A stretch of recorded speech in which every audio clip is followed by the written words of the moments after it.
ये तकरीर छोटे दज्जाल के ऊपर है। मुफ्ती सलमान अज़हरी साहब क़िबला छोटे दज्जाल के बहुत करीब थे।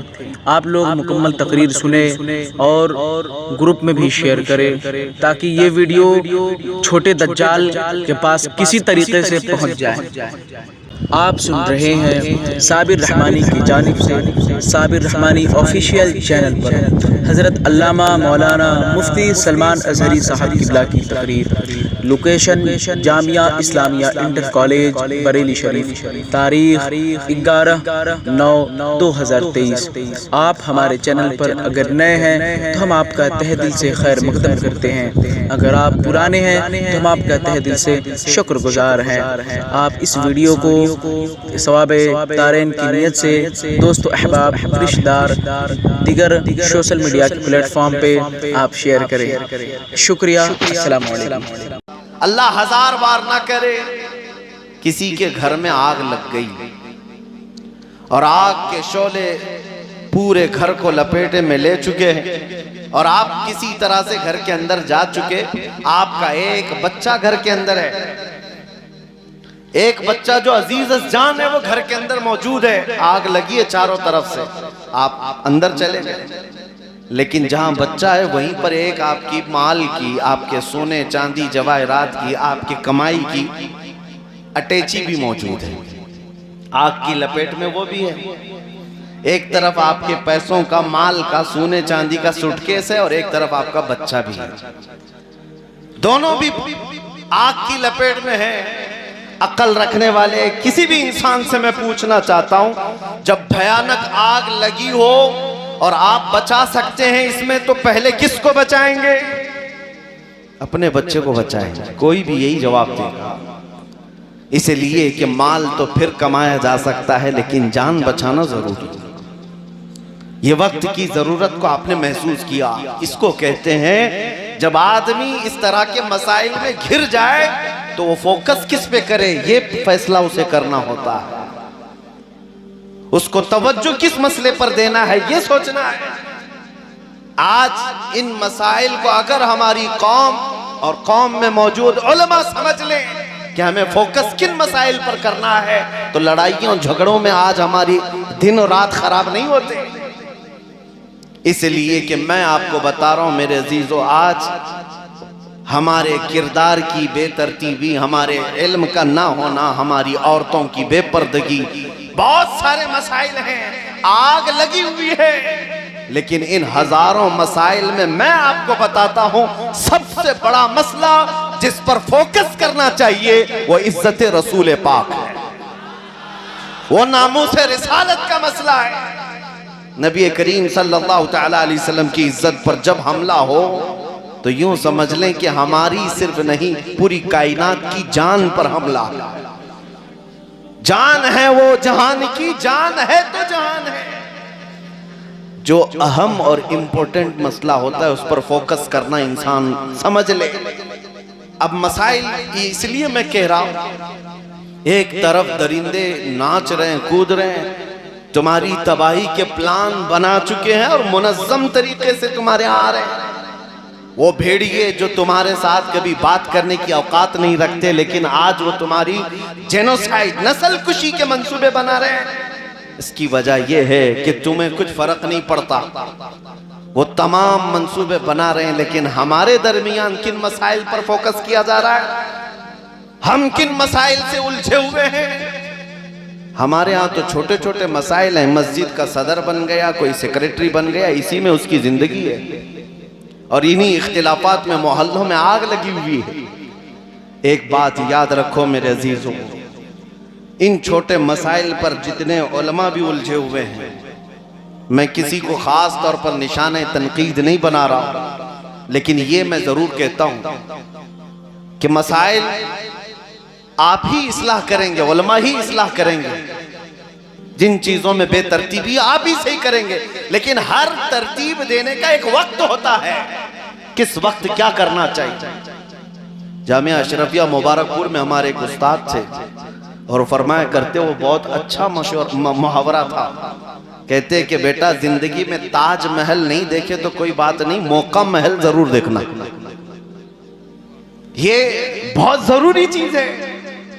और आदमी बेमौका बेमहल किसी भी चीज पर अपनी जिंदगी और अपनी एनर्जी खर्चा करता रह जाए तो ऐसे शख्स को बेसूद कहा जाता है, बेफायदा कहा जाता है। मुझे बताओ, आज हम लोगों को किस चीज के लिए माथा जोड़कर बैठना चाहिए? ये मॉब लिंचिंग के मुतालिक या हमारी बच्चियों के मुर्तद होने के खिलाफ? हमें इन मसाइल से यहाँ हिंदुस्तान में हम जूझ रहे हैं। और आपको पता है, बाज़ाब्ता आईटी सेल बना करके गुंडे खरीदे हुए मुसलमान लड़कियों के मुतालिक एक ऐप बनाते हैं और उसमें मुसलमान बच्चियों के नाम और उसके साथ उनके रेट लगाए जाते हैं कि फला औरत का ये रेट है, फला औरत का ये रेट है। ये सब ये ऐप डाल करके तुम्हारी जिल्लत नहीं है तो और क्या है? इन मसाइल को देख करके मैं इमाम गजाली की वो बात याद आती है। आपने फरमाया था, जब उम्मत रसूलुल्लाह की तौहीन पर खामोश हो जाए तो चंद दिन वो इंतजार करे, उनकी माँ और बहनों को बाजारों में नीलाम किया जाएगा, वो कुछ न कर सकेंगे, वो कुछ न कर सकेंगे। हम देख रहे हैं ये हालात। अजीज़ान गिरामी वक़ार, दिल छलनी छलनी हो जाता है। जिन मसाइल पर हमें फोकस करना चाहिए वो छोड़ करके हम किन मसाइल में उलझे हैं? बेमौका बेमहल कुछ लोगों की बातें और इख्तिलाफात तो इस कदर शदीद बढ़ते चले जा रहे हैं। सोशल मीडिया आज मुनाजरे का अड्डा है। उलमा से भी मैं अर्ज गुजार हूं इस्लाह मुआशरा के लिए, आप उन मसाइल पर जरूर गुफ्तगू करें तन्हाई में जिन मसाइल में आपको तसल्ली नहीं, तशफ़ी नहीं। लेकिन आज उम्मत को कोई रास्ता देखने वाला कोई नजर ही नहीं आता। ये जिस तरह से जूझ रहे हैं मसाइल से, इनका हल क्या है? अजीज़ान गिरामी वक़ार, सालों पहले की बात मैं आपको बता रहा हूँ। हुजूर मुजाहिद मिल्लत अल्लामा हबीबुर रहमान साहब रहमतुल्लाह ताला अलैह, ये हकीकत में नाम के साथ इस्म ब मुसम्मा थे, मुजाहिद मिल्लत थे।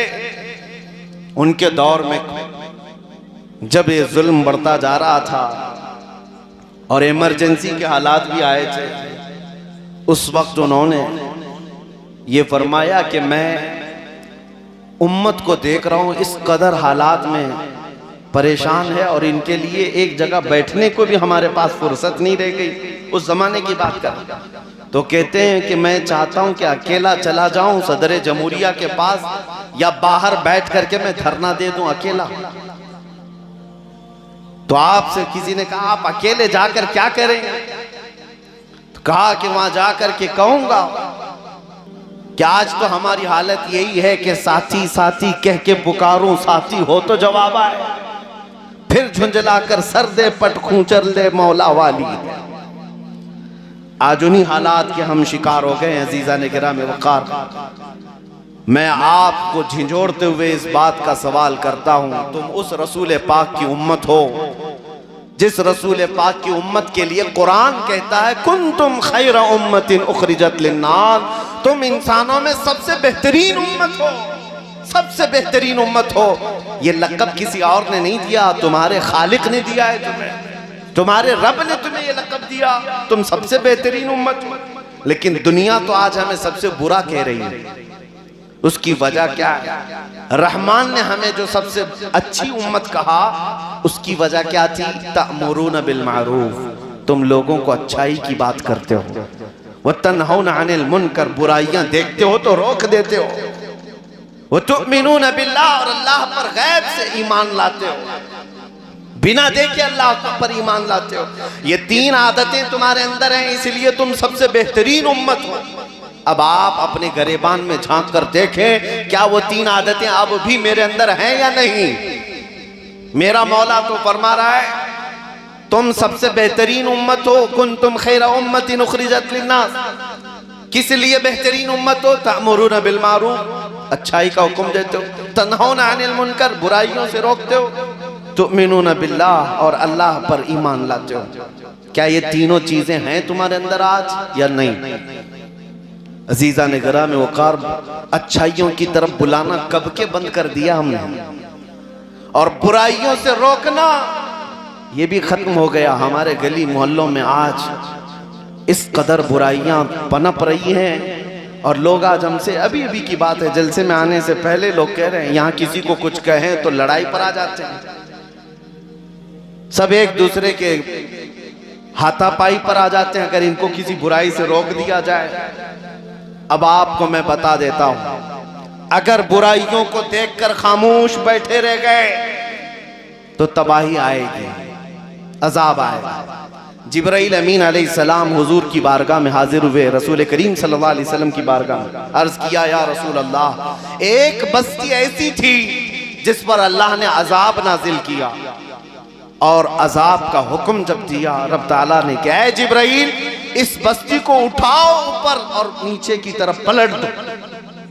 जिब्राइल अमीन कहते हैं, मैंने अल्लाह की बारगाह में अर्ज किया, ऐ मौला, इस पूरी बस्ती में तेरा एक नेक बंदा भी है, उसने कोई गुनाह नहीं किया, वो हम वक्त तेरी इबादत में रहता है बस्ती वाले बहुत गुनहगार, सब बुराइयों में मुब्तला है, लेकिन वो नेक बंदा भी तो है उस बस्ती में, उसका क्या करें? रब ताला का हुक्म हुआ है, जिब्राइल उसको भी उसी अजाब में गिरफ्तार करो। है नेक बंदा, इबादत गुजार, लेकिन जब बस्ती पर अजाब आ रहा है तो वो भी उस अजाब में होगा। जिब्राइल अमीन कहते हैं, अल्लाह के जलाल के आगे वजह पूछने की हिम्मत नहीं हुई, उसका कसूर क्या है, लेकिन अल्लाह का हुक्म था, अजाब आया, बस्ती तहस नहस हो गई, खत्म हो गई, उसका निशान भी खत्म कर दिया गया। सालहा साल बीत गए तो जिब्राइल अमीन अर्ज करते हैं, मैंने रब्बुल आलमीन से अर्ज किया, मौला उस एक बंदे का क्या जुर्म था, वो तो तेरा नेकोकार बंदा था, वो तो तेरा इबादत गुजार बंदा था, वो अगरचे बुरे लोगों की बस्ती में रहता था, उसका क्या कसूर है? रब ताला ने फरमाया, जिब्राइल वो नेक तो था, परहेजगार था, लेकिन उसकी आंखों के सामने बुराइयां होती थी, वो रोजाना देखता था और खामोश रहता था, लिहाजा बुराइयां देखकर खामोश रहने वाले का भी वही अंजाम है जो बुराई करने वाले का अंजाम है। तन्हौना अनिल मुनकर पे अगर अमल करना छोड़ दिया तो और एक खसारा मैं आपको बताता हूं। बहुत सारे लोग आकर के हमसे ये कह रहे, मैं बड़ी दूर से आया हूं मियां, आपके इस भरगेन में आकर मैं आपको तंबी करूं कि डीजे ना बजाओ, आपके यहां मैं आकर के ये कहूं कि शादियों में नाच गाने ना करो, तुम भी तो मुसलमान हो, फरीजा तुम्हारे ऊपर भी है इस्लाह करने का, सिर्फ मौलवियों के ऊपर नहीं, सिर्फ खतीबों के ऊपर नहीं है, इस्लाह, मुआशरे की इस्लाह करने का फरीजा हर मोमिन का है, हर मुसलमान का है।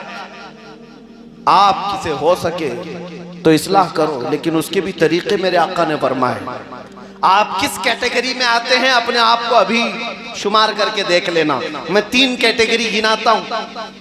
नबी पाक सल्लल्लाहु अलैहि वसल्लम ने फरमाया, मन रआ मिनकुम मुनकरन फलयुगय्यिरहु बियदिही वमन लम यस्तति' फबिलिसानिही वमन लम यस्तति' फबिक़ल्बिही वज़ालिका अज़अफ़ुल ईमान औ कमा क़ाल रसूलुल्लाह सल्लल्लाहु अलैहि वसल्लम। नबी पाक सल्लल्लाहु अलैहि वसल्लम फरमाते हैं, जिसने कोई बुराई को देखा, बेहयाई को देखा, तो उसे चाहिए कि हाथ से रोके, हाथ से नहीं रोक सकता तो जुबान से रोके, और जुबान से नहीं रोक सकता तो दिल में बुरा जाने। और हुजूर फरमाते हैं, ये दिल में बुरा जानना ईमान का सबसे कमजोर हिस्सा है, और मेरे ख्याल से अब सबके पास वही हिस्सा रह गया। इससे ईमान को भी नाप सकते हो आज हमारे अंदर ईमान कितना है। हाथ से रोकना तो ये हुक्काम का काम था, जुबान से रोकना तो आप सबके लिए भी था, लेकिन हमने ये सब चीजें बंद कर दी। कुरान में अल्लाह फरमाता, ला युहिब्बुल्लाहुल जहर बिस्सू, छठा पारा यहीं से शुरू होता है। अल्लाह फरमाता है, किसी भी बुराई को अलल ऐलान कोई करता है तो अल्लाह हरगिज पसंद नहीं करता। आज हालात ये हैं, ये इस आयत के तहत मुफस्सिरीन फरमाते हैं, वो लोग अज़ाबे खुदाबंदी में गिरफ्तार होंगे जो तन्हाई में गुनाह करते हैं और दिन में आकर दोस्तों के सामने ठट्टा मारकर उस बुराई का बयान भी करते हैं। इस आयत की तफसीर में मुफस्सिरीन फरमाते हैं, वो लोग हैं उनको अल्लाह का अज़ाब आएगा, रात में किए हुए गुनाह का जिक्र करते हैं ठट्टा मार मार करके। नौजवानों के यहाँ ये फैशन बनता चला जा रहा है, मैंने उस लड़की को छेड़ा है, इसने उस लड़की को छेड़ा है। इस बेहयाई का जिक्र तुम 4 लोगों में करते हो। एक तो गुनाह किया, उसके बाद फिर इजहारे गुनाह किया, और इस पर अल्लाह तबारक व तआला का गजब है, अल्लाह का गजब है। अजीज़ान गिरामी वक़ार, इस उम्मत का अगर ये फरीज़ा ख़त्म हो गया तो फिर इस उम्मत का जो हुस्न था खैर उम्मत कहलाने का, वो भी ख़त्म हो जाएगा। खैर उम्मत का लक़ब आपको जो दिया गया है वो इसी वजह से दिया गया है कि तुम अच्छाइयों की बात करते हो। दावत तो देना बंद किया, लेकिन कम से कम बुराइयों से तो रोको।